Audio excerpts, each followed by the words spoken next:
வணக்கம் நண்பர்களே. இன்றைய பஞ்சாங்கம் பராபவ ஆண்டு வைகாசி மாதம் 21ஆம் நாள் வியாழக்கிழமை 4/6/2026.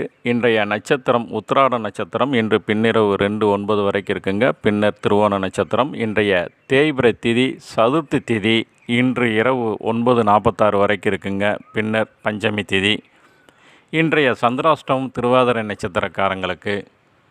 இன்றைய சூலம் தெற்கு, பரிகாரம் தைலம். இன்றைய கரணம் பவம் கரணம். இன்று காலை 9:04 வரைக்கும் இருக்குங்க. பின்னர் பாலவம் கரணம். இன்றைய நாம யோகம் சுப்ரம் நாம யோகம். இன்று காலை 9:02 வரைக்கும் இருக்குங்க. பின்னர் பிராமியம் நாம யோகம். இன்றைய ராகாலம் 1:30 to 3, யமகண்டம் 6 to 7:30, குளிகை நேரம் 9 to 10:30ங்க.